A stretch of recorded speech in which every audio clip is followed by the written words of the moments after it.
My name is Margaret from Avant-Garde Cakes. Welcome back to my YouTube channel.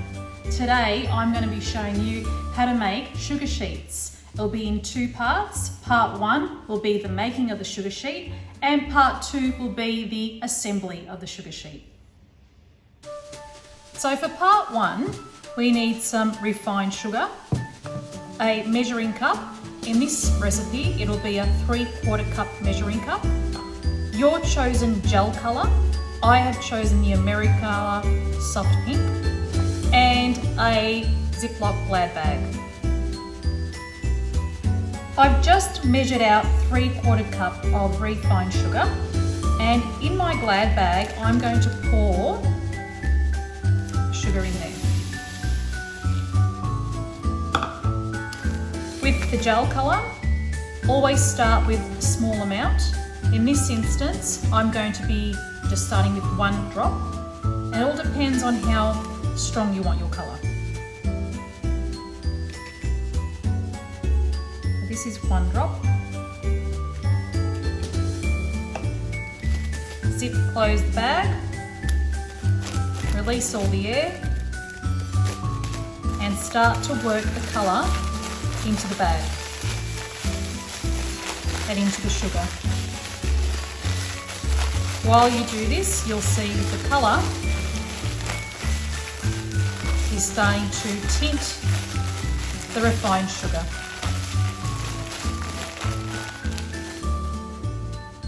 I've just tinted in the 1 drop of Americolor Soft Pink colour into the refined sugar, and as you can see, it's a nice soft pink. If you want to make it deeper, you could always put another drop of whatever colour you want.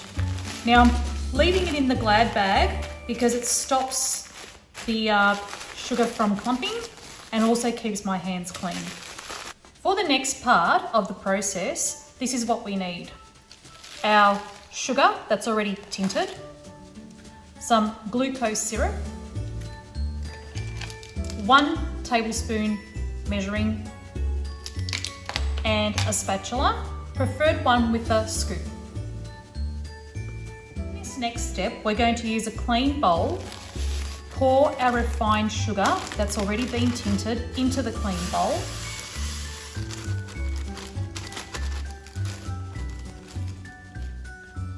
With our glucose syrup, we're going to measure out 1 tablespoon.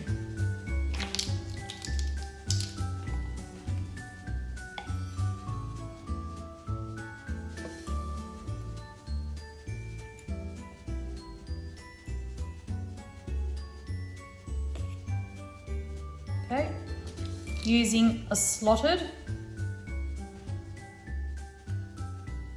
spatula, pour that into the bowl.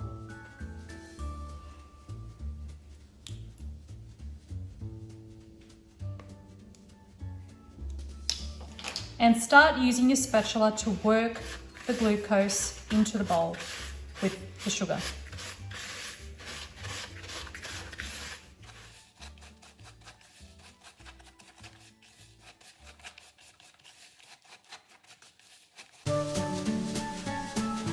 In this next part, I've put on some disposable food grade gloves to aid me for removing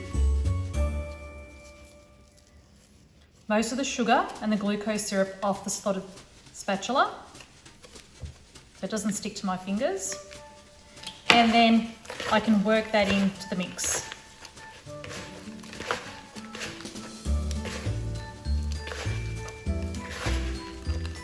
The aim here is to work in that glucose syrup until you get almost quicksand-like texture. So at this stage, I've worked in the glucose syrup. The body heat from my hand is actually aiding, so now, as you can see, it's almost like quicksand.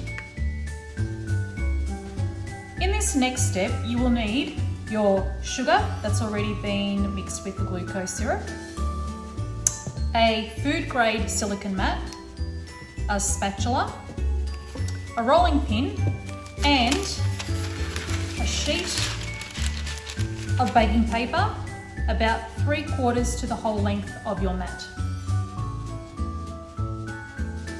What you need to then do is to pour out your sugar using your spatula. Try and keep it a long shape. Give it a gentle push.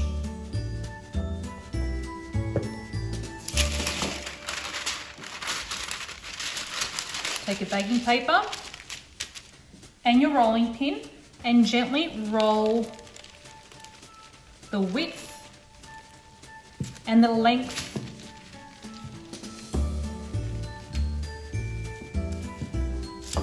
The baking paper stops the sugar from sticking to your fingers and sticking to your rolling pin.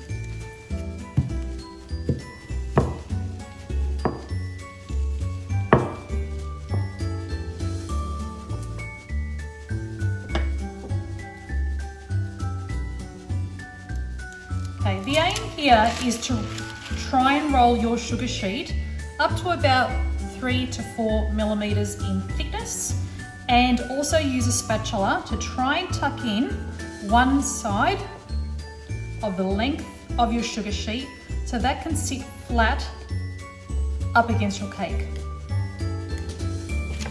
At this stage, I've got it at the thickness that I want, which is between 3 to 4 millimeters in height. I can use my spatula to try and straighten up the edges. If I'm happy with that, I can just use that edge to put up against the bottom of the cake. If I'm not happy with that, I could also use a pizza cutting wheel and then very gently cut from here all the way through so that I can get a base that's a bit longer to wrap around the cake. It does mean that you do have excess.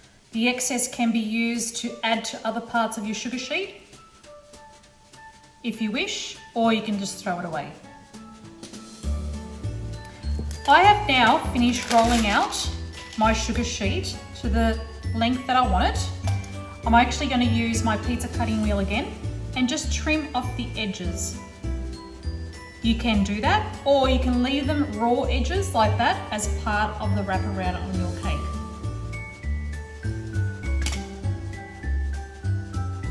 You can use that for a future use, or you can just pack it away or throw it away. And I quite like the actual edges here, and I'm going to show you what you can do to finish that off later on. But at this stage, I'm going to leave my sugar sheet to dry for about 3 to 4 hours.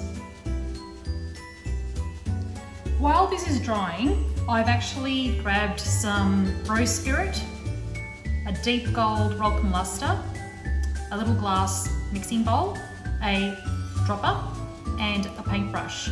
So what I'm going to do is I'm going to grab a little bit of the Rolcon gold, deep gold luster, just very carefully open that up and pour some of the gold into my clear bowl.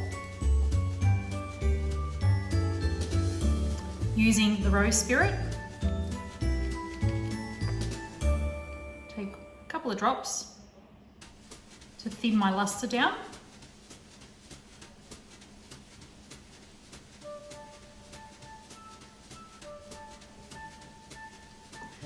You don't want it too thin or transparent, otherwise when you use it, you won't be able to get that nice deep cold finish. Okay, so while it's drying, what I'm going to do is I'm going to use my brush to gently paint along the edges of that rustic finish of the sugar sheet. It stops me from rubbing it out later while I'm handling it and putting it on the cake.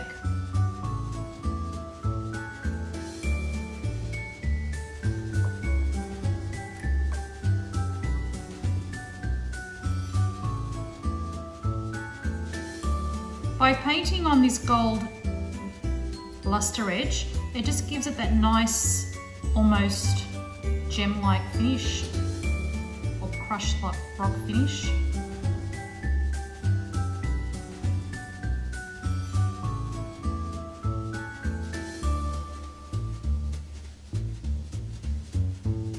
And you like to do this while it's drying.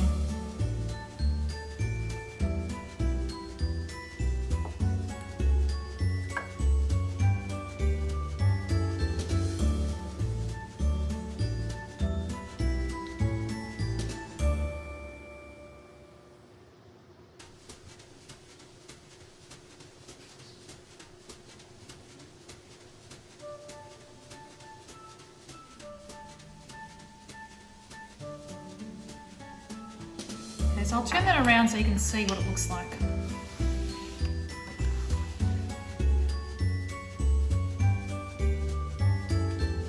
At this stage, I've actually dried it.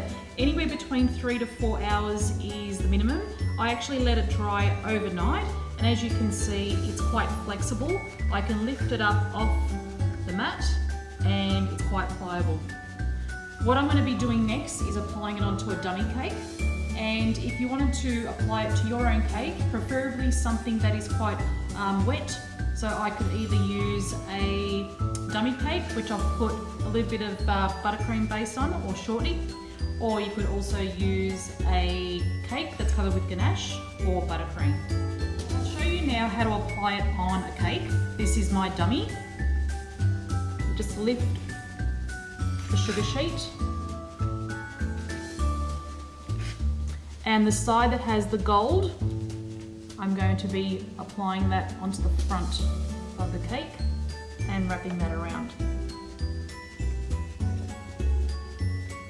Now the length that I've made is enough for a feature. If you wanted to, you could actually make a longer sheet to wrap around a cake. So you would have to measure out more sugar and more glucose syrup. In this instance, this is just wrapping out the front of a cake like this.